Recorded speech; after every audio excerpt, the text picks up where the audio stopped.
Janjos e janjas do meu Brasil, univos juntos pelo estudo à distância. Como eu tinha dito no nosso último vídeo, o tema deste agora é maioridade civil, artigo 5º do Código Civil e seus parágrafos e incisos. Legal? Então vamos começar atestando o óbvio, aquilo que já é conhecido, se não por todos nós, pela maioria de nós. Qual é o momento em que se adquire maioridade civil no Brasil, né, de acordo com o direito civil brasileiro? Quando a pessoa completa 18 anos. Né? Nós sabemos que até o Código Civil de 2002 essa maioridade era aos 21, isso vai ser importante para nós daqui a pouco, mas com a promulgação desse novo código, né, novo que já está velho, essa idade foi reduzida para 18 anos. Tá? Então, está lá no caput. A menoridade cessa aos 18 anos completos quando a pessoa fica habilitada para a prática de todos os atos da vida civil. Então a primeira observação é essa, né? A maioridade civil, ela se atinge com a completude dos 18 anos de idade. Legal? E aí vem uma pergunta que é bastante capciosa, atenção e cuidado com essa pergunta, sobretudo nas provas que você vai enfrentar aí no caminhar da sua vida acadêmica. Professor, é possível antecipar a maioridade civil? Atenção para a maneira com que eu estou fazendo a pergunta.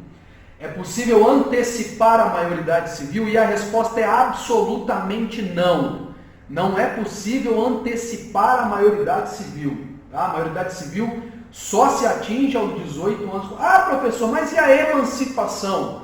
Instituto esse que você ainda não conhece, mas certamente você já ouviu falar.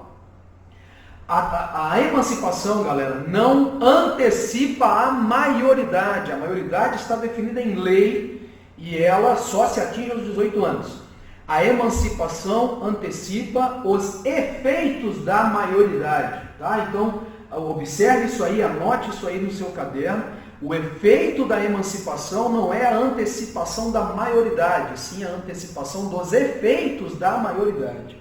Esse é um dado importante, tá?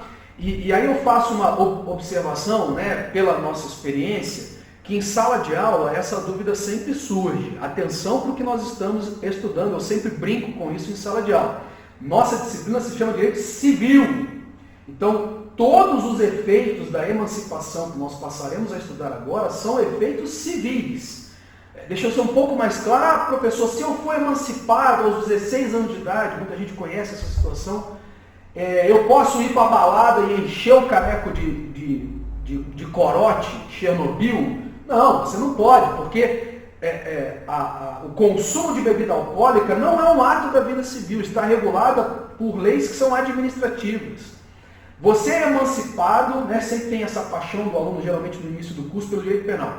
Você é emancipado e pratica um ato análogo ao crime de homicídio, você mata alguém.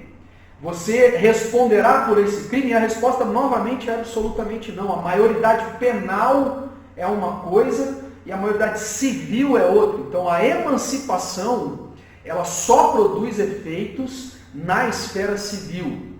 Vou ser um pouco mais claro, ela só habilita a pessoa para a prática de atos da vida civil, que é basicamente comprar, vender, casar, doar, etc. Tá? Esse é um ponto que é importante que você já observe, anote aí no seu caderno, antes da gente começar a estudar as hipóteses de emancipação que existem, perfeito? Que eu vou fazer todas as observações a partir de agora. Então, a emancipação não antecipa a maioridade, ela só antecipa os efeitos da maioridade, apesar disso, da diferença ser muito sutil ou muito pequena, isso é importante tecnicamente falando, e ela só produz efeitos na esfera civil, tá? São os dois dados aí para a gente começar os nossos debates. Então, o parágrafo único do artigo 5º vai deixar isso claro para nós.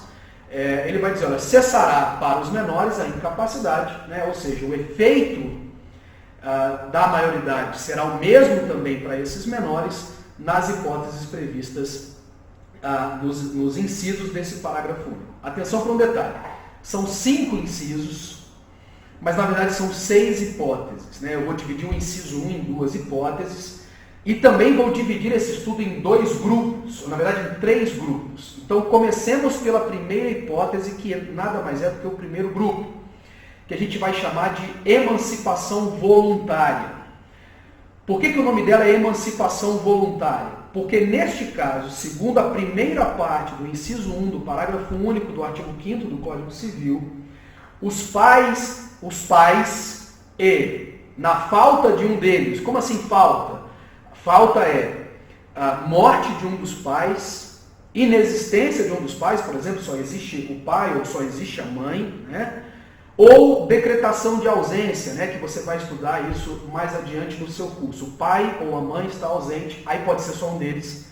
Ou seja, voluntária porque os pais em conjunto, obrigatoriamente os dois, se existirem os dois, ou um deles na falta do outro, vão entregar voluntariamente a emancipação para este menor que já completou 16 anos. Então a primeira situação, que é, sem sombra de dúvidas, a mais conhecida de todas, é a emancipação voluntária, assim chamada, porque os pais, ou um deles na falta do outro, entrega essa emancipação voluntariamente para este menor.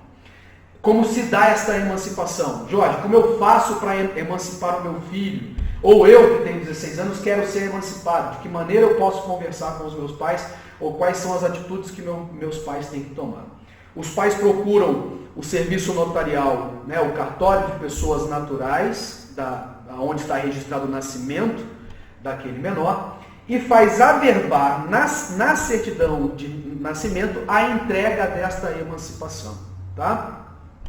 Através de escritura pública, portanto, averbada lá da certidão de nascimento. Requisito: esse menor tem que ter pelo menos 16 anos completos. Isso vai virar uma regra para nós a partir de agora, tá? Então é isso, emancipação voluntária, a primeira hipótese, primeira parte do inciso 1 do Código Civil. A segunda hipótese a gente vai chamar de emancipação judicial. E por que ela é assim chamada? Porque, como o nome faz supor, ela depende de uma ação judicial, uma ação ordinária, né? Muitos vão chamá-la de ação de emancipação. Por que agora é necessária a propositura de uma ação judicial? Porque nós estamos agora diante de um menor sob tutela, ou seja, um menor que não está sob a guarda dos seus pais, né? Houve antes uma ação de tutela, esse menor, portanto, tem um tutor, e este tutor pretende entregar a emancipação para esse menor. Vejam só, se nós permitíssemos que esse tutor, da mesma forma que os pais, fossem diretamente ao cartório e fizessem essa emancipação, o tutor poderia utilizar-se desse instrumento para se livrar da responsabilidade que ele tem sobre este menor. Vocês vão estudar a tutela de maneira mais profunda lá em Direito das Famílias, mas a tutela ela traz grandes responsabilidades para o tutor na administração da vida e do patrimônio do tutelado. O tutor tem que prestar contas frequentemente ao Ministério Público, né? Ele tem que atuar de maneira mais zelosa quanto a este menor. E é por isso, então, que para emancipá-lo, a lei falou, olha, não, então o tutor não vai poder emancipar diretamente no cartório, de forma administrativa. Ele vai ter que justificar ao juiz, e o Ministério Público terá que ser ouvido, de forma a demonstrar que a emancipação é do melhor interesse do menor. E só assim, com uma sentença, o juiz vai decretar este menor, sob tutela, emancipado. Então veja que, diferente da emancipação voluntária, a emancipação judicial agora, ela depende de ação judicial, onde o tutor vai ter que justificar os motivos ou as razões pelas quais ele pretende emancipar o menor sob tutela, e o Ministério Público vai dar o seu parecer, concordando ou não com aquela emancipação. E atenção para o fato, somente com a sentença é que esse menor estaria emancipado. Crítica que se faz, é até risível isso, que pela morosidade do nosso judiciário, muitas vezes justificável pelo acúmulo, né, de serviços, muitas vezes essa sentença dura tanto tempo que, quando a sentença é prolatada, este menor sob tutela, ele já atingiu a maioridade civil, né, e a tutela ela já acabou pelo simples decurso do tempo. Em outras palavras, a ação dura 2, 3, 4 anos, né, e quando a sentença sai, esse menor ele já atingiu a maioridade civil. Ok? Então, essas foram as duas primeiras hipóteses, a emancipação voluntária, primeira parte do artigo 5º, parágrafo único, inciso 1, e a emancipação judicial, a segunda parte do artigo 5º, parágrafo único, inciso 1 também. Tá? E aí chegamos então no último grupo, o último grande grupo, que são as emancipações chamadas de emancipação legal, ou emancipações legais. E por que elas são assim chamadas, pessoal? Atenção para esse dado, porque esse dado é importante. Elas são chamadas de emancipação legal exatamente porque elas não dependem de qualquer outra atitude senão a ocorrência do fato que está descrito na lei. Em outras palavras, essas emancipações são automáticas. Ou seja, não vai depender de escritura pública ou de autorização de quem quer que seja. Ocorreu o fato que está descrito em lei, a pessoa já está o menor já está automaticamente emancipado. Tá? Então, por isso que ela é chamada de emancipação legal, porque ocorreu o fato que está descrito na lei, a hipótese de incidência que a lei prevê, a pessoa já está automaticamente emancipada. E aí, vamos lá. A gente tem agora 4 hipóteses para que a gente possa estudar, 4 hipóteses de emancipação legal. A primeira hipótese, que até no final de 2019 ela dava alguma margem para discussão, vocês vão ver por quê, é a hipótese que está descrita no inciso 2, atenção para isso, pelo casamento. Né? Então está lá, a pessoa está emancipada pelo casamento. E aí qual era, né, até então, a discussão que nós tínhamos aqui? Se existia ou não idade mínima para a realização do casamento. Atenção, para reforçar o que eu disse antes.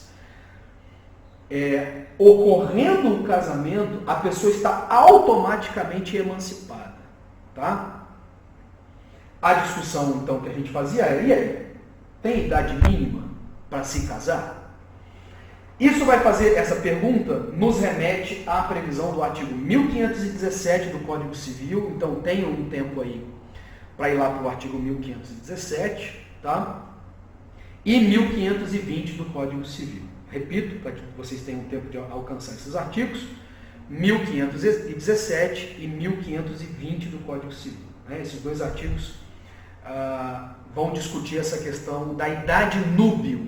Né? O que é idade núbil? Idade em que a pessoa está habilitada para contrair o casamento. O artigo 1517 é muito claro ao dizer que a idade núbil no direito civil brasileiro é 16 anos. Entretanto, a pessoa que tem 16 anos completos e não completou 18 anos, para contrair o casamento, precisa de autorização dos seus pais, ou de um deles na falta do outro, né? Ou dos seus tutores. E aí eu repito o que eu disse mais cedo. Elas precisam de autorização para casar. Mas, uma vez casadas, a emancipação é automática. Portanto, não existe ou não há que se imaginar uma autorização para casar e outra autorização para se emancipar. Ou até mesmo que o pai, ou os pais, ou o tutor autorize o casamento, mas não autorize a emancipação. Essa hipótese não existe. Autorizado o casamento e celebrado o casamento, essa pessoa estaria automaticamente emancipada, provando para vocês o que eu disse antes, a emancipação legal, ela é automática. Ocorrendo a hipótese que está na lei, a pessoa está automaticamente emancipada. Qual era o fato? O fato era que o 1520 trazia duas hipóteses excepcionais, uma delas bastante questionável, que autorizava o casamento de pessoas que não teriam atingido a idade núbil, ou seja, não teriam atingido 16 anos. Como essas hipóteses foram revogadas, eu sequer vou discutir com vocês, até para que não criemos confusão, né?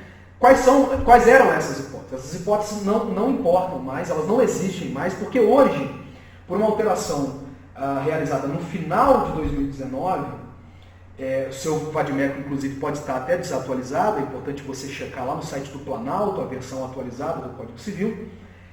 O 1520 hoje, é claro, fecha totalmente as portas e diz que em nenhuma hipótese será autorizada, qualquer que seja, ele até diz assim, qualquer que seja a hipótese, ele não se autorizará o casamento da pessoa que não atingiu 16 anos ainda, ou seja, que não atingiu a idade núbil. Então, gravidez, para evitar imposição de pena, né? Seja qual for a hipótese, uma paixão translocada entre dois menores com 15 anos de idade, não será autorizado o casamento da pessoa que não atingiu a idade núclea. Então hoje com segurança eu posso dizer, vamos voltar lá para o artigo 5º, podem voltar para o artigo 5º, inciso 2, parágrafo único, inciso 2.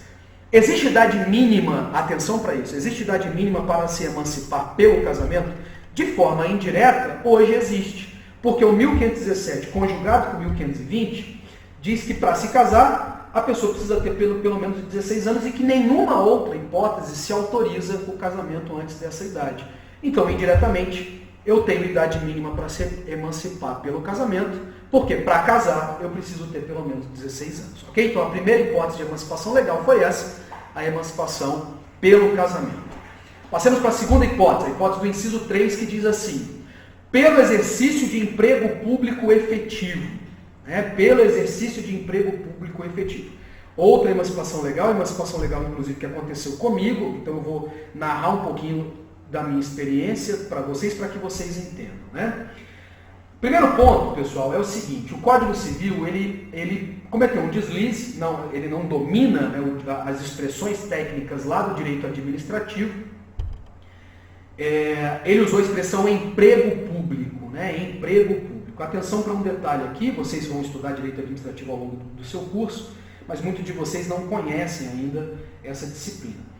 Esta hipótese de emancipação ela se aplica tanto para emprego público quanto para cargo público. Pouco importa a modalidade de vínculo com a administração pública, mas desde que sejam efetivos, emprego público efetivo ou cargo público efetivo, também chamado de cargo de carreira.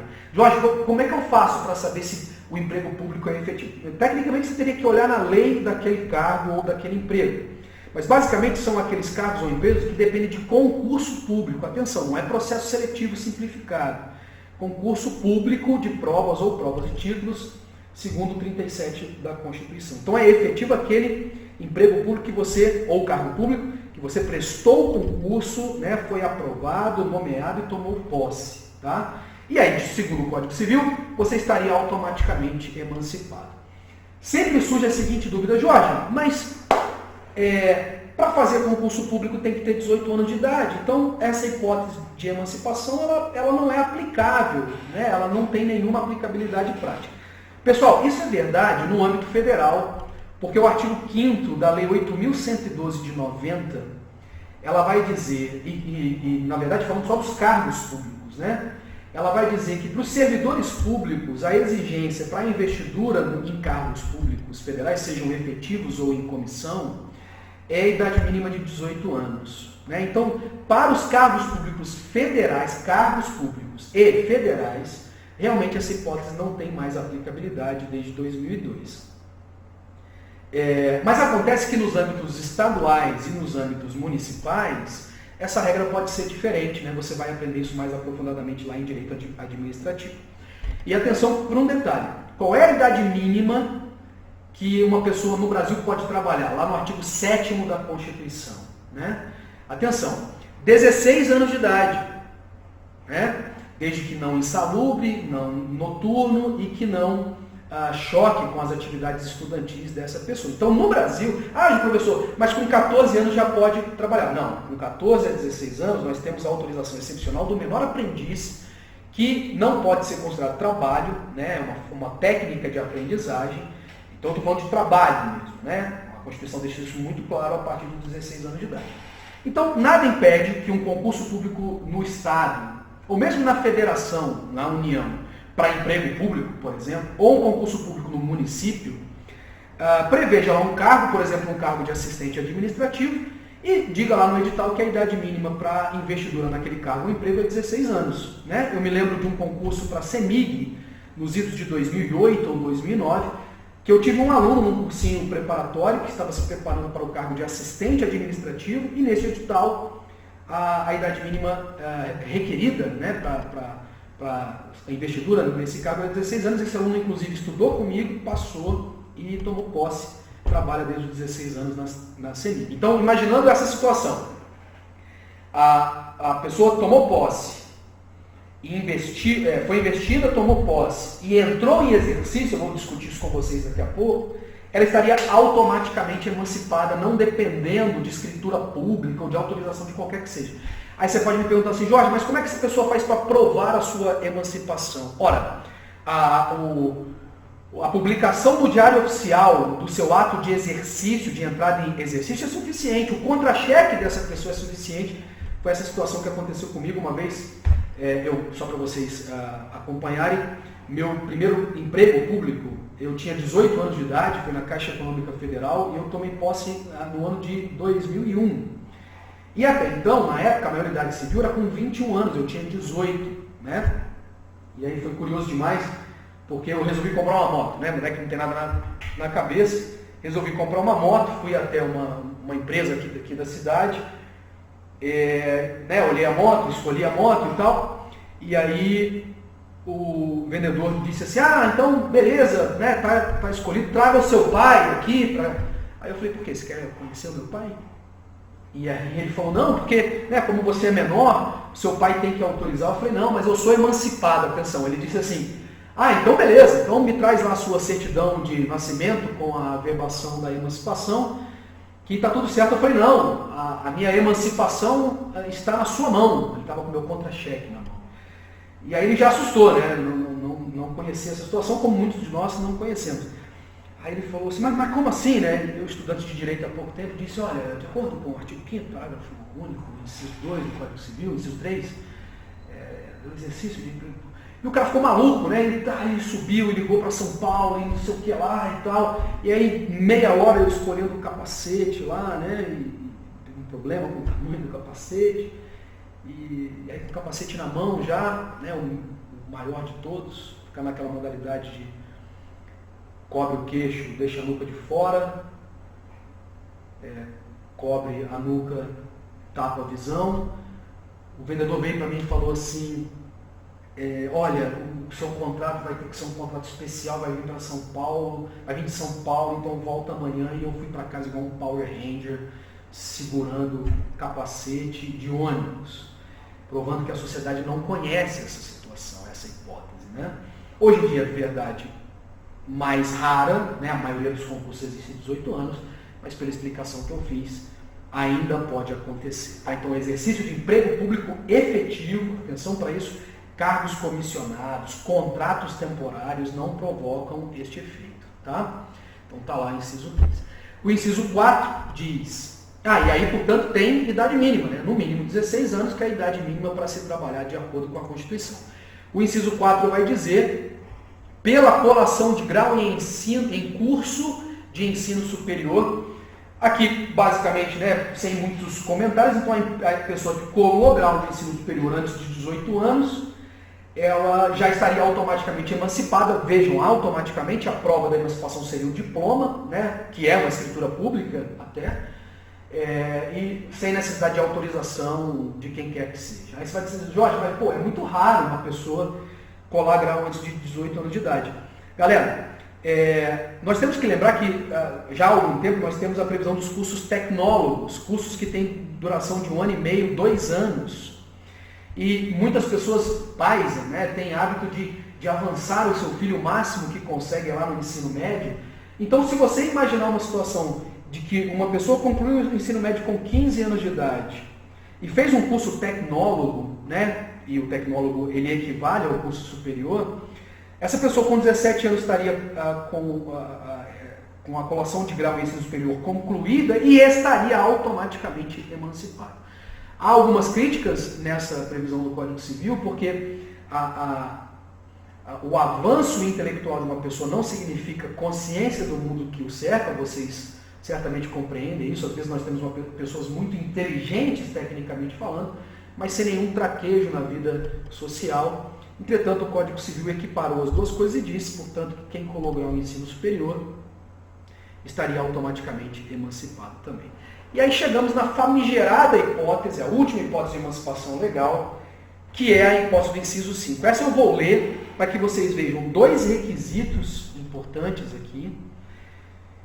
Mas como esta hipótese do inciso 5 tem pouquíssima aplicabilidade na prática, exatamente porque a sociedade não conhece e, portanto, não está preparada para acompanhar, né, ou colocar em prática essa situação. Me permitam ler, o inciso 5 diz assim, ó, estaria emancipada também a pessoa pelo estabelecimento civil ou comercial ou pela existência de relação de emprego, primeiro requisito, desde que em função deles o menor com 16 anos completos, segundo requisito, terceiro requisito, tenha economia própria. Então veja, primeiramente vamos esmiuçar o inciso, ele exige 3 requisitos para que vejam como é complexo, para que esta hipótese de emancipação legal ocorra.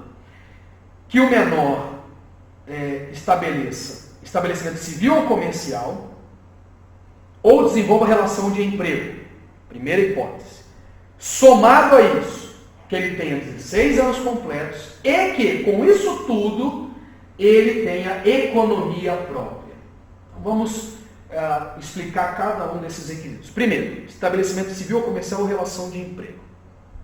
Vamos imaginar uma hipótese aqui com o auxílio dos seus pais, o assistindo, o menor com 16 anos, abre uma pequena lan house ou uma lanchonete, uma hamburgueria lá no seu bairro, e ele mesmo administra essa empresa com o auxílio, eu digo, né, para assinatura de documentos, ele administra a sua empresa, né, ou ele já tem um emprego, ele tem um bom emprego, ele é analista de TI, por exemplo, né, muitos jovens se desenvolvem rapidamente, e ele trabalha lá numa empresa qualquer e tem aí um bom desenvolvimento. Já tem um emprego, tá? Ok, primeira hipótese está explicada. Primeiro requisito está explicado. Segundo requisito, tem 16 anos completos. Isso aí vocês já entenderam que acaba sendo uma regra para a emancipação. O terceiro e mais complexo é que ele tem economia própria. Que ideia é essa? Aquela ideia que a gente sempre escuta dos nossos pais ou dos nossos avós. A pessoa proveja o seu próprio sustento, é dono do seu próprio nariz. Com essa atividade empresarial ou relação de trabalho, ela consegue se manter, ela paga suas contas, ela mora sozinha, etc. Bom, se somar as 3 situações, o Código Civil diz que essa pessoa estaria emancipada. Então, para efeitos teóricos, bastaria que você entendesse os 3 requisitos. Estaria emancipada a pessoa que desenvolve estabelecimento civil ou comercial ou relação de emprego, tenha 16 anos completos e, com isso, proveja o seu próprio sustento, tenha economia própria. Qual o problema desta hipótese? O problema é a aplicabilidade prática disso no nosso cotidiano. Então imagine a seguinte situação, esse menor vai num banco e ele quer financiar uma casa. Ele leva todos os documentos, né? Ele já tem uma boa renda, ele faz o cadastro, o banco aprova o seu cadastro, e aí vai chegar um momento que o gerente vai dizer para ele assim, olha, eu preciso do seu pai para assinar aqui, né? Assinar com você o contrato como seu assistente. E esse menor vai dizer não, conhecendo a lei, ele vai dizer não, artigo 5º, parágrafo único, inciso 5 do Código Civil, ele diz que eu sou emancipado. E o gerente vai dizer, não, então ótimo, então me traga a escritura pública da emancipação. Não, eu não tenho escritura pública. Não foi a hipótese voluntária lá do inciso 1. Então, qual é? Eu tenho um estabelecimento comercial, eu já trabalho, tenho 16 anos e provejo, eu tenho economia própria. O gente vai dizer, tá, mas como é que você vai me provar isso? Então apresenta os boletos das contas que ele paga. Pessoal, pagar contas, único e exclusivamente, não é o requisito. Os requisitos não preenche os requisitos que o Código Civil previu. Não é suficiente. Esse cara pode muito bem pagar uma conta e morar com seus pais ainda, por exemplo. Né? Ou não ter consciência do mundo que o cerca. Eu vou mostrar minha carteira de trabalho. O Código Civil também não diz que basta trabalhar ou basta ser o sócio de uma empresa, né? Ainda que seja o sócio majoritário ou instituidor, ou até mesmo na Eireli, que vocês vão estudar comigo, o empresário individual, não é suficiente. Eu tenho que ter a junção dos 3 requisitos. Né? Eu não quero me estender, mas eu acredito que vocês tenham entendido que a prova disso na prática é muito difícil. É muito mais simples que este menor, com economia própria e trabalho, converse com seus pais, vá até o cartório, né, de pessoas naturais, faça a emancipação voluntária, e que ele passa a ter um documento público que prova a sua emancipação. Imagine que esdrúxulo seria esse menor andar com um bando de documentos, né, contas pagas e comprovantes de endereço e contra-cheques para provar que ele tem economia própria. Entende? É muito difícil essa prova, mas é compreensível que o Código Civil viu, né? Poxa, um menor que trabalha ou já é titular de uma sociedade civil ou comercial, sociedade civil, inclusive, nome que nem se utiliza mais, é um nome que está superado já. Tem 16 anos, poxa, e paga suas próprias contas, falando de maneira vulgar, esse cara já tem consciência do mundo que lhe cerca para praticar sozinho todos os atos da vida civil. A lógica, o espírito, a ratio legis, ela é compreensível. Qual o problema dessa hipótese? É a aplicabilidade prática disso. Legal? Então esse foi o estudo da maioridade civil e das hipóteses de emancipação. Lembrando que a emancipação não antecipa a maioridade, ela antecipa somente os efeitos, dividida em 3 grupos, né? Emancipação voluntária, judicial e legal. Espero que vocês tenham gostado. Por favor, inscrevam-se no nosso canal, ativem as notificações para que vocês possam ser avisados da postagem dos próximos vídeos. E divulguem, né, essa informação, compartilhem com o maior número de pessoas possível para que todos possam ter acesso a esse material. Legal? Grande abraço a todos vocês, Janjos e Janjas. Continuem firmes nos estudos. A gente se vê daqui a pouco.